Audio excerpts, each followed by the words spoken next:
Hey guys, ND here. The wait is finally over. You guys get to see Parlor ND in its entirety. Sorry for the long wait. There was a lot of stuff to accomplish. Mercari sales to make. A lot of touch-ups in this particular room. Yeah, there was a lot of stuff to get done. Is long story short. So anyway, let's begin, shall we? To start things off, we're going to take a look at this thing here. This is the Gremlins 2 standee. I made it myself out of cardboard and a Build-A-Sign poster with my artwork on it. That adhesive spray really did the trick. It really stuck like glue, so to speak. Yeah, get a better look at it. There you go.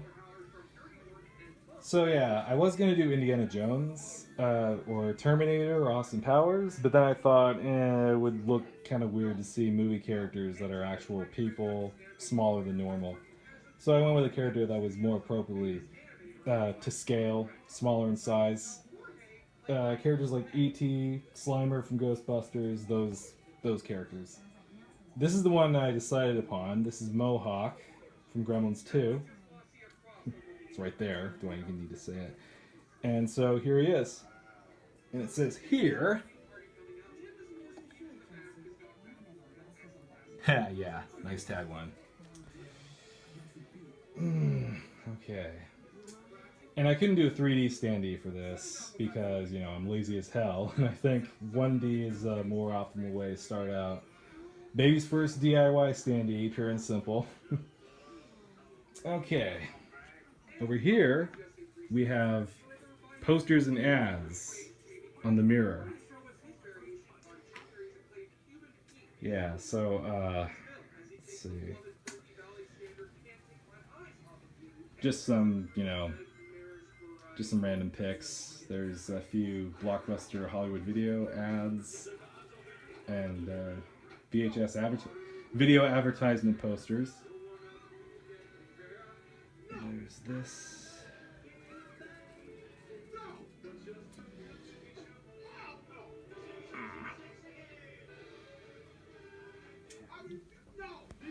Oh, let's not forget this.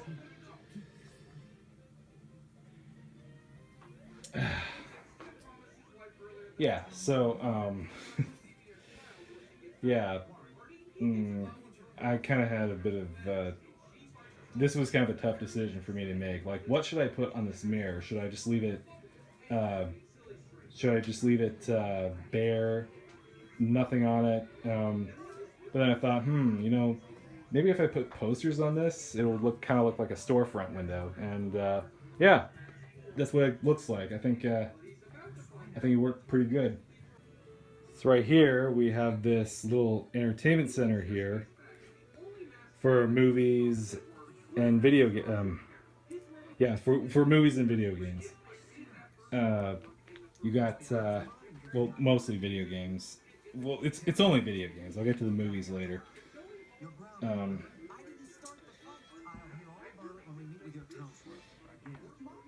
What we got here, we have got some PlayStation games. I know it's a little dark. Not a good time to.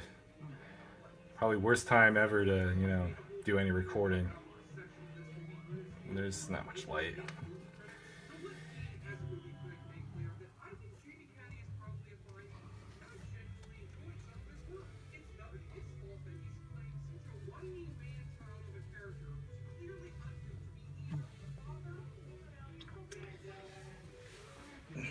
Yeah, everything's kind of in shadows. The lighting's not very good in this room. That's probably what it is. It's not the hour of night that's the problem. I don't think it's just the lighting in this room.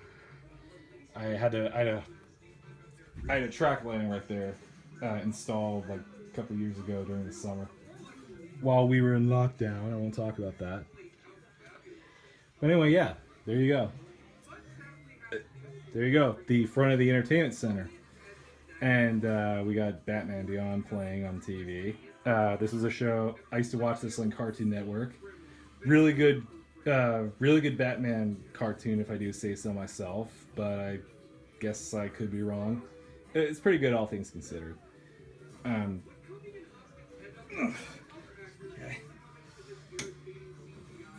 Moving on. On the side, we have these little posters here of movies having to do, either based on or having to do with video games.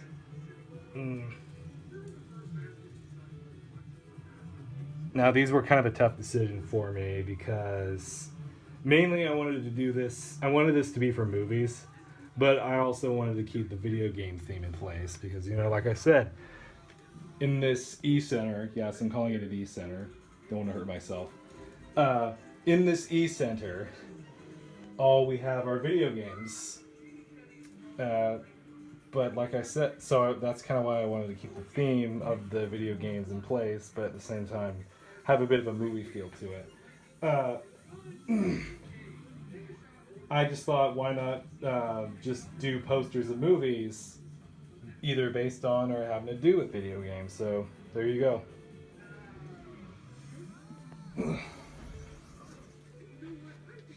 And this is a tabletop standee of Judge Dredd, the movie. I made it myself. Now, this was a really bad movie when it came out, but it was really popular on the Genesis and I think Super Nintendo when it came out in 1995. So, again, so I thought this would be perfect to tie in with the movie video game combination theme. So, this was a lot easier to do in 3D, only because it was smaller and I made this using my own ordinary printer. However, the only 3D thing you're looking at here is the title. So, not much effort put into this, and nor does it really turn out to be 3D in the end. But, oh well. And up here is a grid wall with DVDs and Blu-rays that are popular in the video game realm, once again. Nintendo promotional videos and instruction pamphlet kits. These were made by yours truly. They were handmade. They were printed out with my own. This is my own artwork. So, yeah, hold your applause.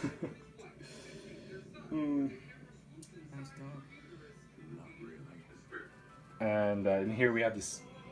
I have a little case for my Game Shark, and in there is a case for the third-party NES SNES adapter called the Retrobit Retroport. Because I don't think there ever existed an actual licensed by Nintendo add-on for NES games that you could play on your SNES, which kind of sucks. So, third party was what I had to go with. I don't usually do third party because, but I feel like I have to. And yes, this was my own artwork too, this case. I would handle it and show you what's inside, but, I don't want to do that. I don't want to waste my time with anything. And over here we have some more add-ons. The Super Game Boy for the SNES, the Game Boy Player for the GameCube, and here are the DVDs again. Now, there's Dragon Ball Z, Android 13, and BoJack Unbound. I felt like the Dragon Ball Z movies, as well as the anime, I think they were popular as video game franchises as well. So I thought it would make sense to put the movie on this shelf apart from those. And I don't think I talked about these. These are bonus materials of two of Lucas's famous movie franchises. Bonus materials of of two of his movies. And there's the Angry Video Game Nerd movie. Of course, it's the Angry Video Game Nerd. Look, again, totally fitting for a shelf like this, having to do with video games. Or I will say though, the bonus discs are kind of out of place on this shelf. But you know, I just didn't think they would flow very well with the DVDs here, because they're actual shows and movies. This is just bonus material. So yeah, it's kind of inconsistent, but gotta make do. And you can see me through the mirror there. Hey, how you doing?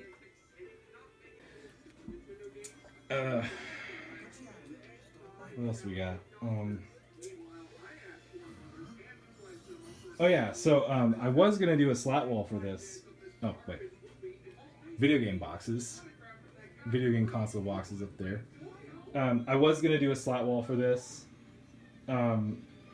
However, it's actually a lot better to have a grid wall than a slat wall in front of a mirror or a window. A mirror in this case. So you can still look yourself in there and in front of the window, so you can still look in and out. I bought these on uline.com. Some of the best stuff is there. You should check it out if you have any construction jobs of some kind. And I was able to hang these myself after I took a little lesson in drilling from Doug, who is a repairman / fixer-upper who installed the new chandelier in my dining room. I don't have time to show that, because why would I show that in a video like this? Behind the Genesis box is my Xbox One, which I got for Christmas back in 2016. And behind the N64 box is the PlayStation 3, which you just saw right down here. It's the Super Slim, I believe. Yeah, Super Slim. Let's see. I actually bought the Genesis box on Mercari from this really nice guy who I guess was so happy to sell this thing. They actually sent me a little treat in the package.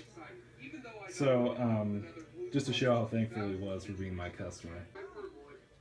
On this wall we have this little sign here that reads Cybermania 97.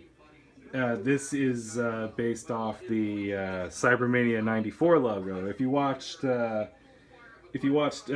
TBS back in 1994, November 5th, 1994 to be exact, chances are you watched the Ultimate Gamer Awards of the same name. Now, why is it 97 instead of 94? Well, that was the year I actually got into video games for the first time at 6 years old. So yeah, there you go. Now you know. Anytime you walk in here, you'll know what that means. After watching this video, anyway. And we have a slat wall for my controllers and accessories for the Wii. It's actually in the. I have the Wii U in the living room. I have the Wii in my bedroom, but I don't really use that anymore. It's getting old. Yeah, just some Wii stuff, Wii accessories here, an extra N64 controller, and some PC controllers. I use these for emulators and such. Over here, we have, finally we have this video shelf. My little shelf with DVDs and Blu-rays on it.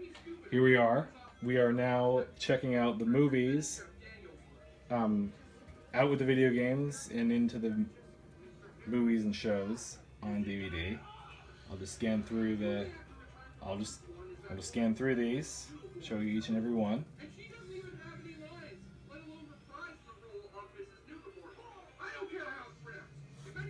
Again, the stupid lighting. Yeah, this is why I can see why people have those little LED strip lights going into their furniture.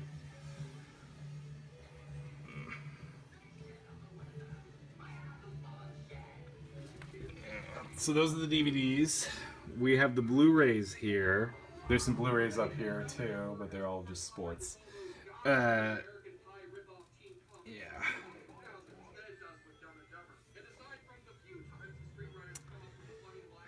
Yeah, maybe there's a way I can actually turn up the shadow features on this video. You'd be amazed at what iPhones can do.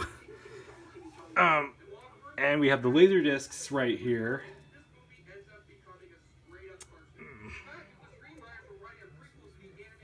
And finally, the always classic video cassette.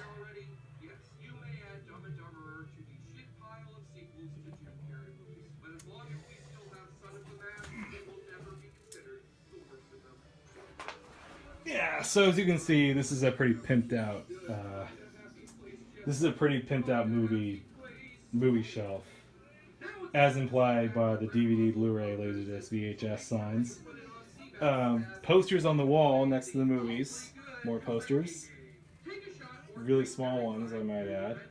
And this is my painting of Frylock from Aqua Teen Hunger Force that I did in college. And here we go. The Parlor ND neon sign made from DC 12-volt neon strips that I bought on, well, wherever I could. eBay, Amazon, superbrightleds.com. You can find these anywhere. Just gotta really do a deep search on these. In case you don't know, these are a great alternative to those traditional professional glass neons. I don't really like doing those. You have to use like a welder for those things to shape them into however you please, and I've yet to earn that degree in craftsmanship. Yeah, these were not easy to do at all. As you can see, there's like these little clips that you gotta piece together. You have to clip. What I'm using is actually pin wires. And you gotta stick the wires in there, make sure the polarity is correct, and you gotta make sure they're squeezed indefinitely to get them to work. And I had so much trouble with that. You would not believe. It was the most frustrating thing anyone could ever do. If you really want it right, you gotta use like a soldering iron so that it works 100% effortlessly, if you will. So yeah, I still, that's another thing I need to learn how to do, soldering. It's really intimidating, but hey, if all this work taught me anything, it's that anything is possible. So yeah, this really nice Jurassic Park standee here. Movie standee. I bought this on eBay for $485. These standees are ridiculously expensive. I don't know why. They're just cardboard, for God's sake. Could be missing something. But anyway, I was a huge Jurassic Park fan, Jurassic Park / World fan. Fell in love with Jurassic Park since I was a kid. Still love it to this day. I mean, what little kid doesn't love dinosaurs, right? And over here, we have some more artwork that I did in college. There's Danny Phantom, a cartoon that I've heard about but didn't watch because I didn't watch Nickelodeon at that point. The Hyrulean Races from Legend of the Zelda games. And another Aqua Teen Hunger Force character, Master Shake, in watercolor, ink watercolor, I think. I don't know what style that is, but it's ink done with water. So anyway, so yeah, this segues into this part of the room. In this corner, standing at, I'm guessing, 800 pounds, is the undefeated, often imitated Okay. Okay, I won't go into that. This is actually my concession bar here in the corner. Start things off. We have this little beverage center here for guests. It's not quite full yet. I still need to do like 3 more. Yeah, I need 3 more 12 packs to completely fill this thing up. But this is all I have for now. Up here, moving on, we have this little popcorn popper. And here's another popcorn popper. This is the traditional one for guests, in case I ever have any. I sure hope I do before I move. Yeah, I'm gonna be out of here soon. Spoiler alert.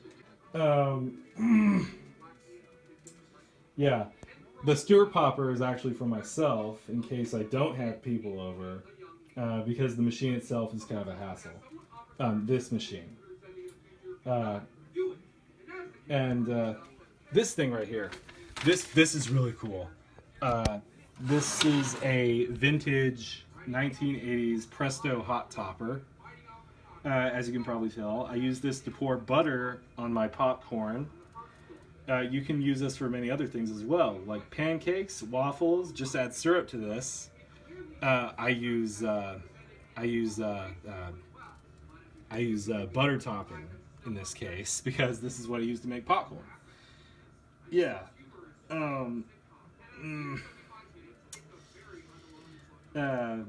I could have gotten a modern day version of this, but you know me, I like collecting old and new. And this is the here's the topping oil again, by the way, in case I didn't talk about that.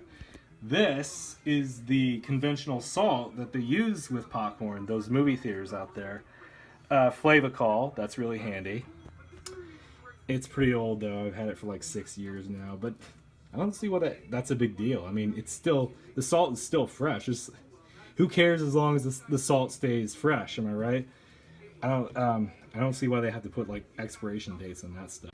I mean, you have stuff like normal food, like snack food, chips, stuff like that. I can understand that expiring after a while, but seasonings, yeah, they're just seasonings.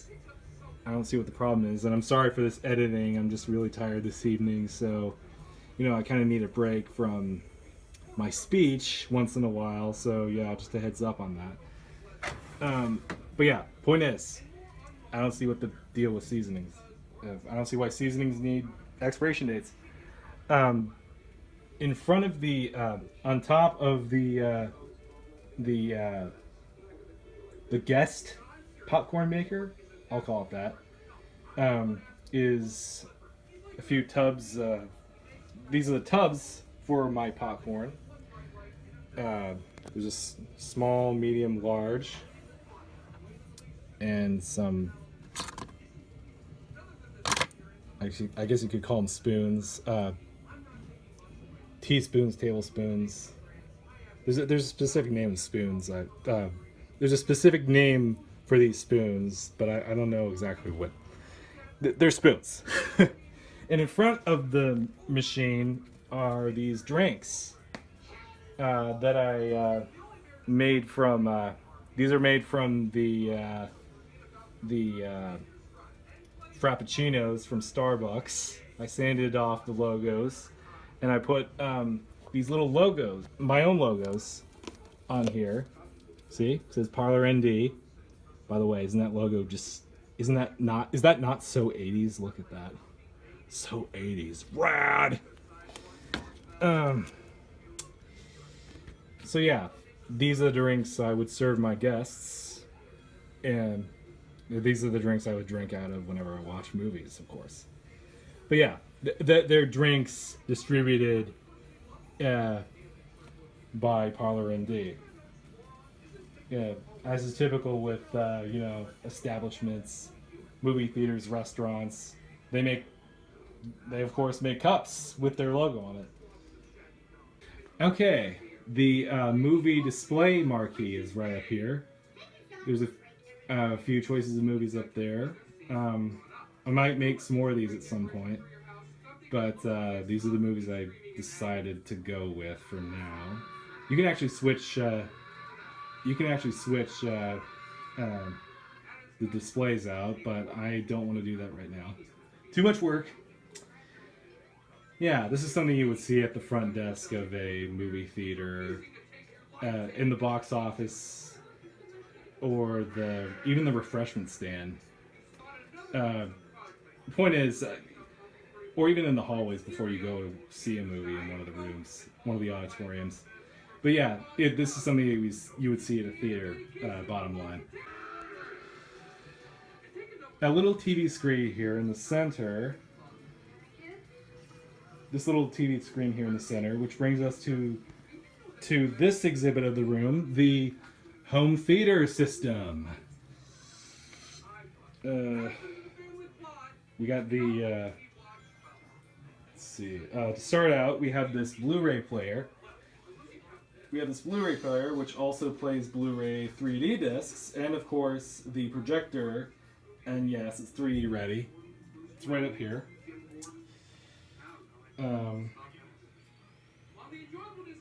Now, where's the screen, you ask? Well, right here in the closet. I'll just get it out. Or I could just show it right in here. See? This is it. This was done in my own hands, once again. These are the brackets that I use to clamp onto the entertainment center right here. Two brackets for each side, of course, so that it can, like I said, so it can grip onto the E-center. And I'll just show you a picture of what it does. Hang on a sec. So there you go, see? Getting back to the TV I talked about, I use this for testing the speakers throughout the theater system in this fraction of the room.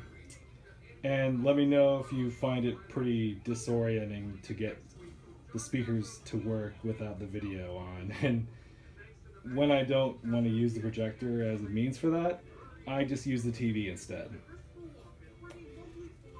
Finally, at the edge of the shelf are these PC speakers, which are used for back speakers to create the illusion of, what is it? The illusion of something. Sound in the center, yeah. And sometimes proxy speakers, whenever the front speakers don't work. Right now they work properly. I actually had a bit of trouble with the speakers at one point because I was using the wrong AC adapter for them. Yeah, you learn something new every day. Either way, I think you can still get a good placement of sound for when you watch these movies.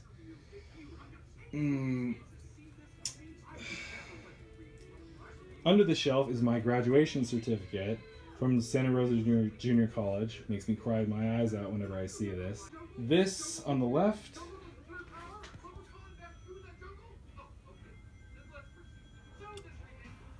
just a letter of congratulations from the Admissions and Records Enrollment Development right there. And that on the right, Elvis Presley. I did that in art school. I did that in art class in high school, I believe. Here is my office desk with some movie posters on this side. Having to do with music, Spinal Tap, and Wayne's World. Plastered on the side to give my CD player up here, a bit of a theme, just like my video game theme, Entertainment Center.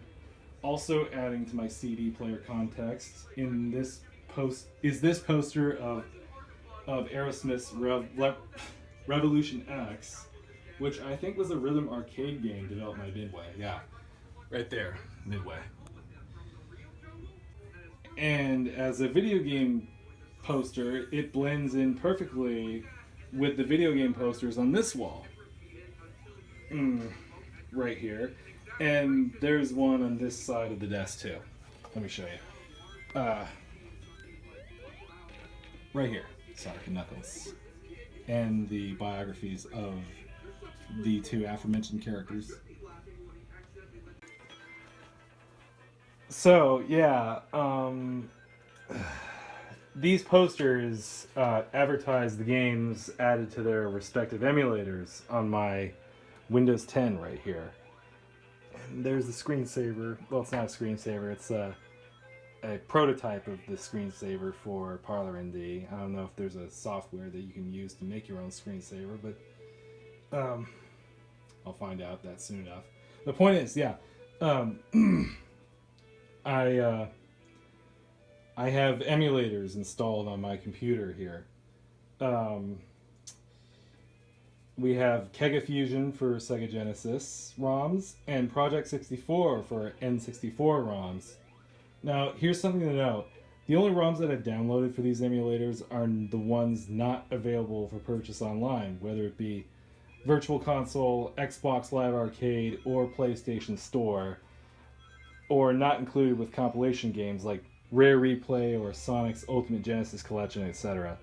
Because really, I'm trying to avoid piracy as best I can. But if there's no other option, why not pirate? Someday I'm going to regret that. One exclusive thing about Project 64 is the only ROMs I have for this emulator are the ones not officially owned by Nintendo, because this is a Windows computer and Windows is owned by Microsoft, the team that brought you the Xbox consoles. But not only that, these are games that don't function properly on the Not 64 emulator, which is an emulator on the Wii Homebrew app for, you guessed it, the Nintendo Wii. And up there is a shelf where I put the boxes of some of my electronics. Not much to say about this one.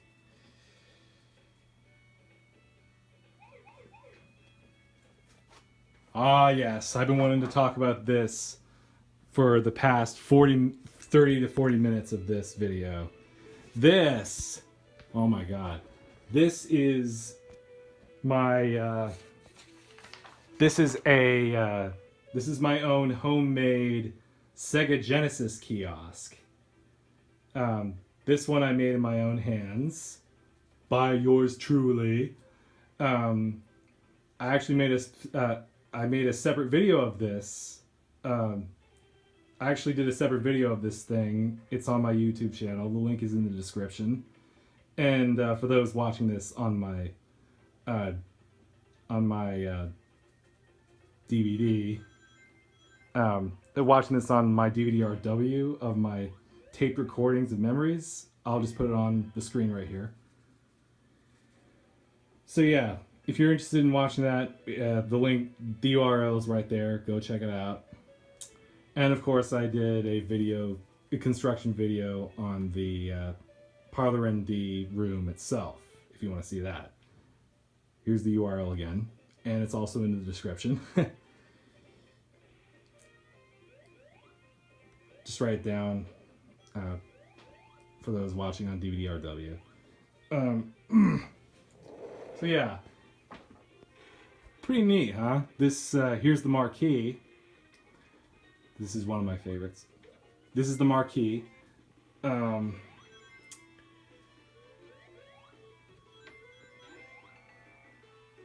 we've got a demo playing of one of the games. This is Sonic 3, Locked On with Sonic and Knuckles. Here are the controllers. Player 1, Player 2. And this is where I keep the games, of course, right underneath. And there's a few accessories down there for my computer. I don't have any place to put them. Let's get a better look.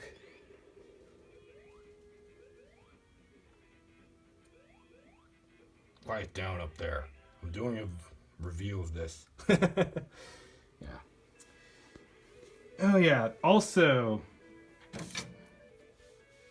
one with this kiosk is my is this Windows 98 that I found in my grandma Mindy's garage like 3 years ago when I moved here. And to get some of her files off of that with just a bit of the proper accessories.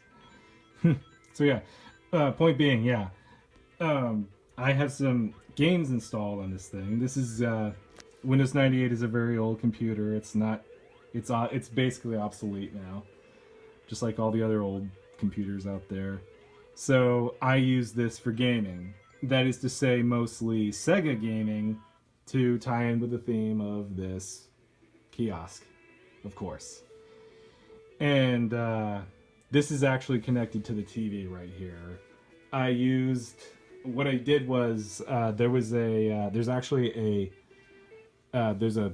a converter box in there. I won't open the door because I'm afraid that's gonna crash the game playing here, or demo. I'm not even playing the game right now.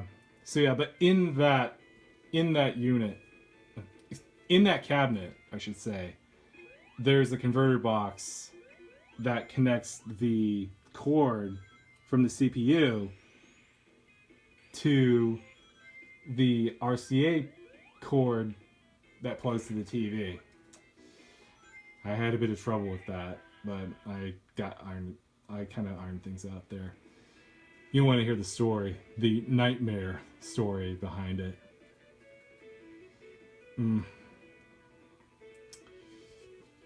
But yeah, that is the kiosk as a whole.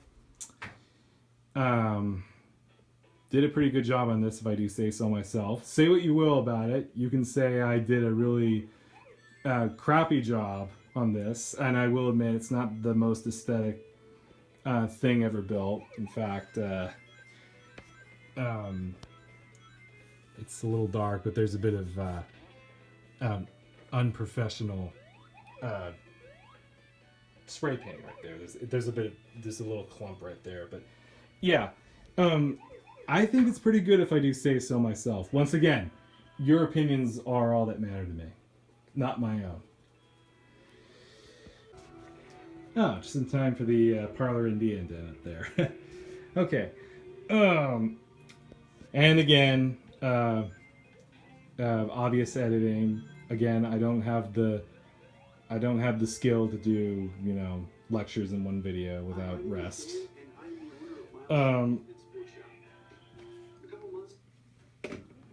Okay. What else we got here? Here's the bookshelf. Nothing but books. Typical. And on the sides are more movie posters. This time, movies based on books. So that, well, you get the idea. And here's some more on this side.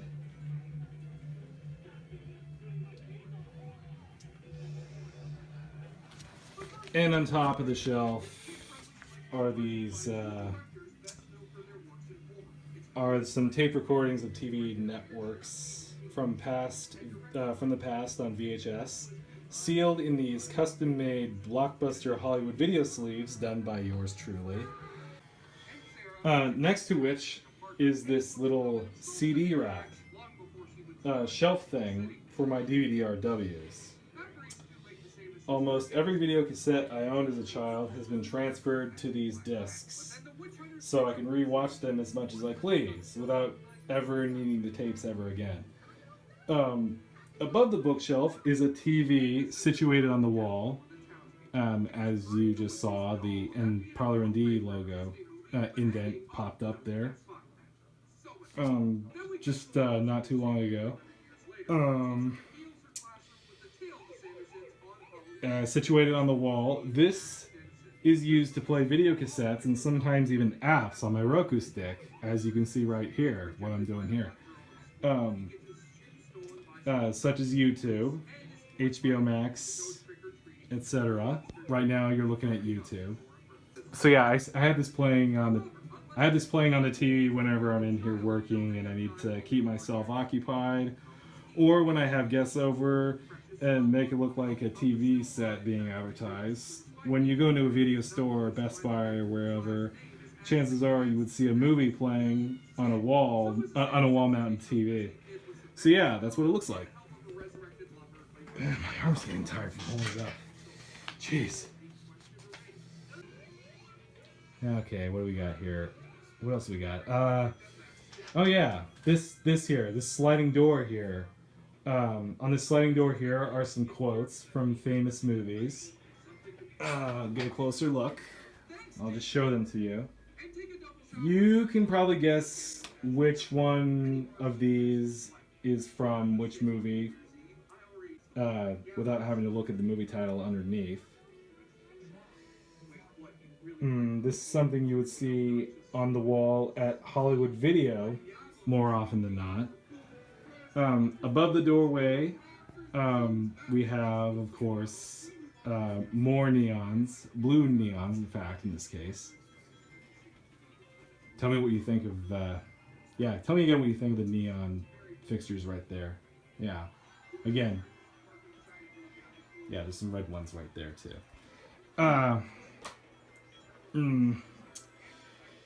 And of course, this is an LED poster frame. Cannot do without this one.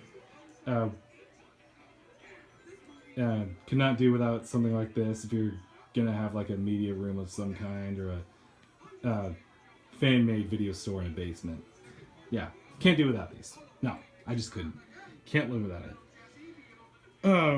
An exit sign up here above the door that says, "Hey man, the party's just getting started." I'll talk about that in a sec. So yeah, I actually hollowed this thing out. Normally you would have this installed by an electrician, a professional of some kind. But I thought it would be easier to use that box underneath. It's an LED box, of course. And yeah, I just opened that thing up, plastered the strips inside there, and it actually works really good. See, look at that, it's lighting up like works like a charm. So yeah, hey man, the party's just getting started. That is my way of bidding somebody. That's my way of saying goodbye to somebody who wants to leave this room. You know how there's when you leave a city, there's like "come back soon" or some building or establishment of some kind. They will always say like, "Hey, so glad you came. Come back soon. See you later." Yeah, this is the way this is basically the way I say, goodbye to my guests. Hey man, the party's just getting started. Yeah, there's a lot of creative ways to, bid people. So, yeah, that's my tour of this video. And I will do another tour of this video in my new home at some point. Yes, I will be moving out of here in a few months. It's going to take a lot of work, though. Hopefully much less work than it did when I did this. It did this room, because I got everything ready to reuse. There's going to be some new stuff coming in. So yeah, hopefully it's going to be a little less work. So anyway, yeah, that is my tour of Parlor ND. Thank you guys for watching, and I'll catch you later. Bye.